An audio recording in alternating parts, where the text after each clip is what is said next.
नमस्कार दोस्तों। आज मैंने सोचा कि आप लोगों से अपनी एक राय साझा किया जाए। मुझे लग रहा है कि इस समय देश के जिन 5 राज्यों में चुनाव हो रहे हैं और जिस तरह की गतिविधियां अलग अलग राजनीतिक दलों और उनके नेताओं की तरफ से देखने को मिल रही है, वह इन 5 राज्यों में चुनावों की तैयारी तो दिखाई दे रही है, लेकिन इसके साथ ही मुझे लगता है कि 2024 में होने वाले लोकसभा चुनावों की भी तैयारी की एक, हम कह सकते हैं कि मॉक ड्रिल एक्सरसाइज हो सकती है। अगर हम पिछले 24 घंटे के बयानों पर नज़र डालें, चाहे वो प्रधानमंत्री नरेंद्र मोदी का वक्तव्य हो लोकसभा के अंदर, या बंगाल की चीफ मिनिस्टर ममता बनर्जी का लखनऊ में आयोजित प्रेस कॉन्फ्रेंस हो, या राहुल गांधी का बयान हो, तो इन नेताओं के बयानों से, इन नेताओं के रिएक्शन से एक बात साफ तौर पर दिखाई दे रही है कि इन नेताओं की जो रणनीति है वो सिर्फ 2022 के चुनाव नहीं है, बल्कि 2022 के चुनावों को एक तरह से फाउंडेशन के तौर पर इस्तेमाल किया जा रहा है 2024 के आम चुनाव के लिए, 2024 में होने वाले लोकसभा चुनाव के लिए। मैं आप लोगों से कुछ बयानों का जिक्र यहाँ करना चाहता हूँ आप लोगों के सामने। पहला बयान अभी आया था प्रधानमंत्री नरेंद्र मोदी का। नरेंद्र मोदी ने जिस तरह से संसद के अंदर कांग्रेस पार्टी को टारगेट किया, जिस तरह से संसद के अंदर सिर्फ और सिर्फ कांग्रेस नेता को टारगेट किया, उससे लग रहा है कि आने वाले भावी पॉलिटिकल स्ट्रेटजी का एक संकेत था। उन्होंने संसद में एक तरफ जहां राहुल गांधी कांग्रेस पार्टी को बिल्कुल आड़े हाथों लिया, उनकी नीतियों की आलोचना की, पंडित नेहरू को फिर एक बार केंद्र में रखकर उनके एक एक पॉलिसीज की आलोचना की, चाहे गोवा की उनकी नीति हो या बाकी और महंगाई के सवाल पर। वहीं दूसरी तरफ उन्होंने शरद पवार, डॉक्टर अंबेडकर, ममता बनर्जी, इन तमाम नेताओं की उन्होंने तारीफ की और उनका कहना था कि कांग्रेस पार्टी आज की तारीख में अर्बन नक्सल्स के ग्रिप में है, उनके कंट्रोल में है, उनके चंगुल में है। इसका मतलब क्या है? इसका मतलब बिल्कुल साफ है कि प्रधानमंत्री की कोशिश है कि कांग्रेस के अंदर भी गांधी परिवार के खिलाफ, खासतौर से राहुल गांधी के खिलाफ एक जो मोर्चा बना हुआ है उसको समय समय पर ताकत दिया जाए, उसको समय समय पर परोक्ष रूप से संरक्षण दिया जाए। और कांग्रेस के बाहर वे पार्टियां जो कि कांग्रेस एनडीए का हिस्सा नहीं है, लेकिन यूपीए का भी हिस्सा रहने में उनको अनकंफर्टेबल हो रहा है, उनको परोक्ष रूप से मदद किया जाए। चाहे वो शिवसेना हो, एनसीपी हो शरद पवार की, या हम कहें उत्तर प्रदेश में मुलायम सिंह यादव की पार्टी हो, समाजवादी पार्टी, या इस तरह के और तमाम पार्टियां। तो इस सब बिल्कुल मुझे लगता है कि जो पूरा जो सिनेरियो दिखाई दे रहा है बनता हुआ, वो 2024 की तैयारी है। और नरेंद्र मोदी और बीजेपी की रणनीति है कि वे पार्टियां जो बीजेपी के साथ नहीं रहना चाहती हैं खुले तौर पर, वे पार्टियां जो खुले तौर पर एनडीए का हिस्सा नहीं बनना चाहती हैं, उनको कांग्रेस के साथ जाने से रोका जाए और एक अलग मोर्चा जो संभावित है बनना, जिसकी कोशिश की ममता बनर्जी कर रही हैं, उस मोर्चे को ताकत दिया जाए और उस मोर्चे में उन सभी राजनीतिक दलों को शामिल करा दिया जाए या उनको इंस्पायर किया जाए कि वे गैर कांग्रेसी, गैर बीजेपी जो एक संभावित मोर्चा है, तीसरा मोर्चा कहें या ममता बनर्जी के नेतृत्व में बनने वाला मोर्चा कहें, उस मोर्चे के उनको हिस्सा बना दिया जाए। इससे जो सर्वाधिक राजनीतिक फायदा होगा वो भारतीय जनता पार्टी को हो सकता है 2024 के चुनाव में, कि जब 3 मोर्चे अलग अलग चुनाव लड़ेंगे, जब अलग अलग राज्यों में अलग अलग क्षेत्रीय दलों के नेतृत्व में चुनाव लड़ा जाएगा, तो पैन इंडिया जो एक रिजल्ट निकल के आएगा वो निश्चित रूप से बीजेपी के पक्ष में जाएगा और कांग्रेस के खिलाफ जाएगा। शायद इसीलिए नरेंद्र मोदी ने लोकसभा के अंदर कांग्रेस को तो टारगेट किया, लेकिन कांग्रेस में भी खास तौर से गांधी परिवार को टारगेट किया, पंडित नेहरू को टारगेट किया। उस पंडित नेहरू को जिनको कि दुनिया से गए लगभग 58 साल हो गए, लेकिन नरेंद्र मोदी के निशाने पर आज भी पंडित नेहरू हैं। उनको मानना है कि कांग्रेस की, या संघ परिवार का भी यही मानना है कि कांग्रेस की जो ताकत है, राजनीतिक ताकत, उसके फाउंडेशन में पंडित नेहरू हैं, महात्मा गांधी हैं, तो उन इंदिरा गांधी हैं। तो अगर हम उन नेताओं को लगातार कमज़ोर करेंगे, उन प्रतिमानों को कमज़ोर करेंगे, तो कांग्रेस पार्टी स्वतः कमज़ोर हो जाएगी। और इसीलिए जब कभी चाहे वो बीजेपी नेतृत्व को या नरेंद्र मोदी जी को मौका मिलता है, वो नेहरू को टारगेट करते हैं, नेहरू की नीतियों को टारगेट करते हैं। और इस बार लोकसभा के अंदर दिए गए उनके बयानों पर अगर नज़र डालें, गहराई से उसका विश्लेषण किया जाए, तो जवाब तो वो दे रहे थे प्रेसिडेंशियल एड्रेस पर, अपना थैंक्स दे रहे थे, लेकिन सच्चाई क्या थी? कि सच्चाई ये थी कि उन 5 राज्यों में जो चुनाव हो रहा है उनको टारगेट बना के उनका पूरा का पूरा पॉलिटिकल स्पीच था।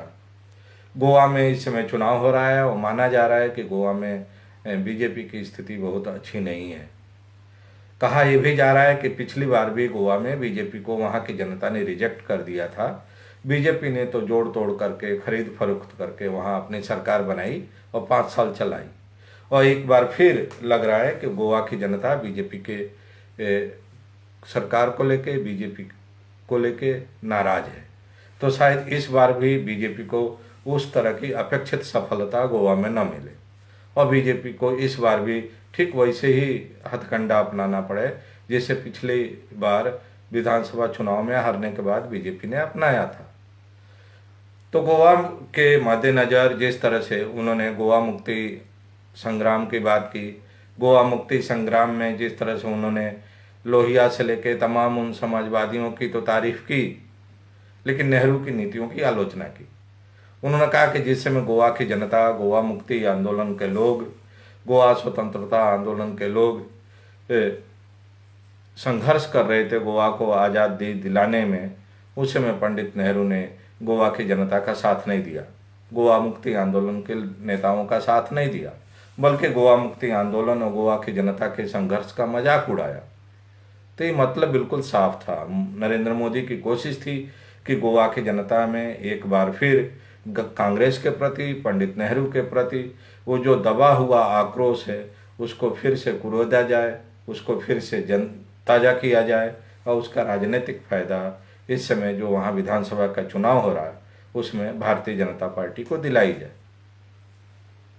अगर हम दिल्ली की बात करें, अगर हम उत्तर प्रदेश की बात करें, अगर हम बंगाल की बात करें, महाराष्ट्र की बात करें, तो इन राज्यों में भी प्रधानमंत्री ने अपने उन राजनीतिक विरोधियों की आलोचना नहीं की जिनसे कि सीधे उनकी लड़ाई है। उत्तर प्रदेश में समाजवादी पार्टी सीधे भारतीय जनता पार्टी के मुकाबले खड़ी है, और समाजवादी पार्टी का जो गठबंधन है वो भारतीय जनता पार्टी को कड़ी चुनौती दे रहा।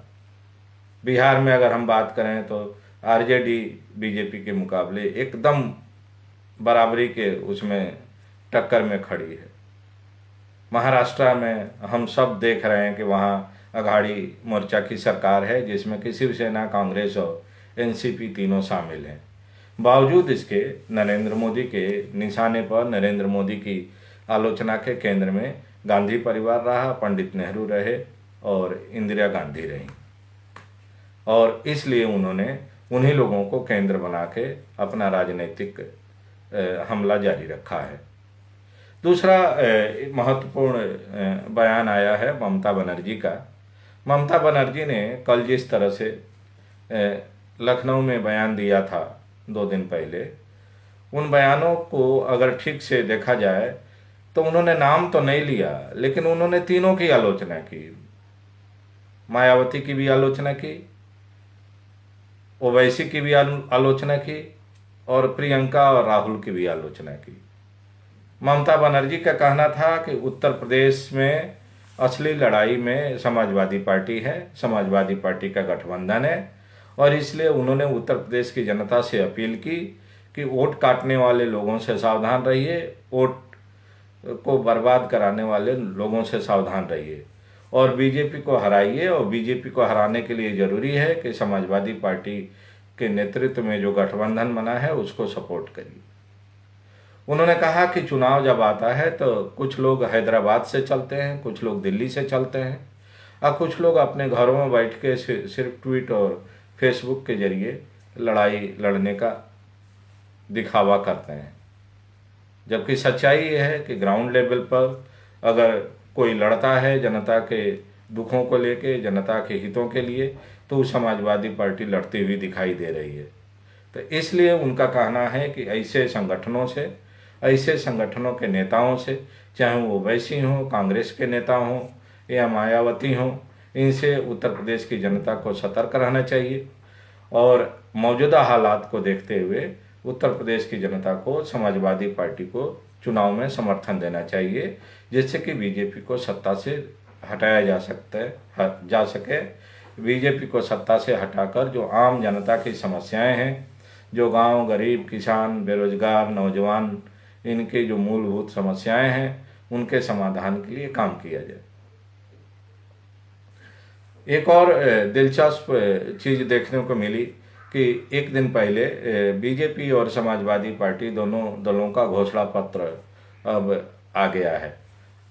सीधे तौर पर दोनों पार्टियों ने घोषणा पत्र का नाम नहीं दिया है। कोई संकल्प पत्र कह रहा है तो कोई वचन पत्र कह रहा है, लेकिन बातें लगभग उसी तरह की कही गई हैं जो हर चुनाव में एक इलेक्शन मैनिफेस्टो के जरिए कही जाती रही हैं राजनीतिक दलों की तरफ से।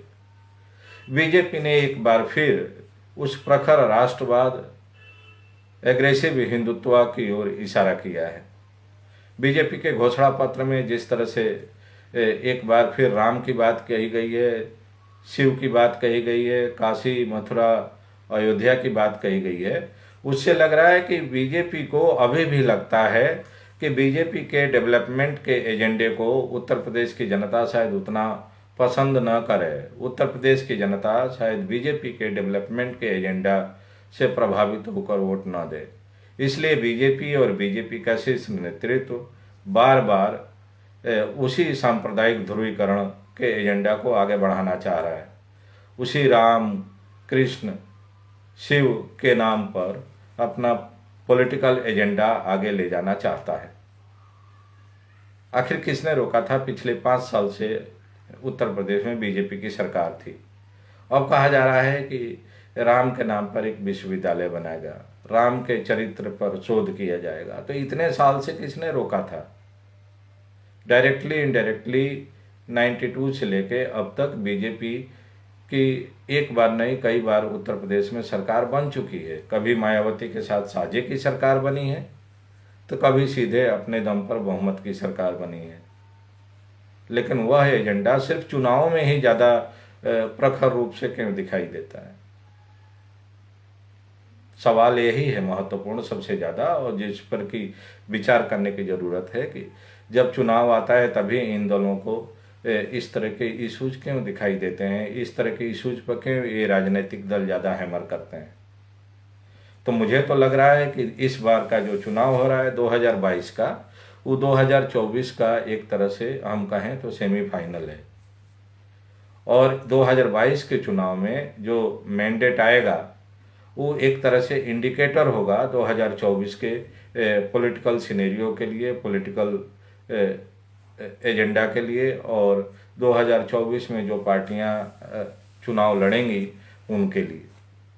इसलिए 2022 को उसी रूप में लड़ने की कोशिश हो रही है, चाहे एनडीए के घटक दल हों या यूपीए के घटक दल हों या वे राजनीतिक पार्टियां जो न एनडीए के हिस्सा हैं और न यूपीए के हिस्सा हैं, वे खुद को नॉन बीजेपी, नॉन कांग्रेस एक मोर्चे के रूप में प्रोजेक्ट करने में लगी हैं, अपने को कंसोलिडेट करने में लगी हैं। तो अब उत्तर प्रदेश सहित इन 5 राज्यों के मतदाताओं पर निर्भर करता है कि वे अपना जनादेश 10 मार्च को जब उनका परिणाम आएगा तो किसके पक्ष में देना पसंद कर किए हैं, और उसी दिन ही तय हो जाएगा कि 2024 का पॉलिटिकल एजेंडा क्या होगा। और 2022 से 24 के बीच में जो सरकारें चलेंगी उनकी प्रायोरिटी क्या होगी, क्योंकि 2024 में तो लगभग सबको एक बार लोकसभा के चुनाव में जाना है और हिस्सेदारी करनी।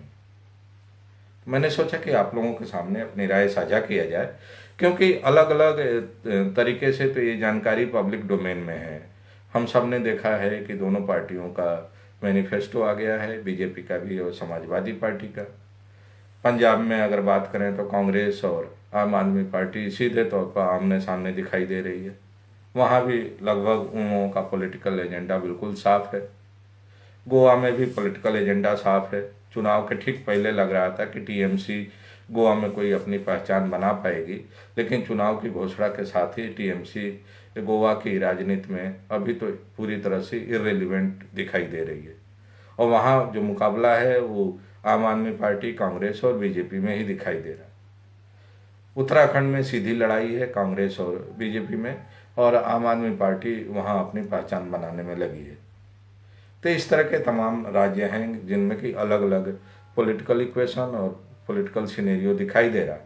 लेकिन मुझे लग रहा है कि ये सारी जो कवायद चल रही है, जो सारी एक्सरसाइज चल रही है, ये जो सारे जोड़ तोड़ बयानबाजी देखने को मिल रही है, इसका लक्ष्य 2024 है। 2022 में तो जीत हार होगी, चुनाव हो रहा है तो परिणाम भी आएंगे, सरकारें भी बनेंगी, लेकिन असली लड़ाई 2024 की में होने वाली है। और 2024 की लड़ाई को ही मद्देनज़र ये सारी तैयारियां देखने को मिल रही है, ये सारे तरह के कटाक्ष और बयानबाजी देखने को मिल रही है। बहुत बहुत धन्यवाद। फिर हम कोई अगर इस तरह का महत्वपूर्ण विषय आता है तो हम आप लोगों के सामने मुखातिब होंगे और अपनी राय, अपने एनालिसिस से आप लोगों को अवगत कराने की कोशिश करेंगे। नमस्कार।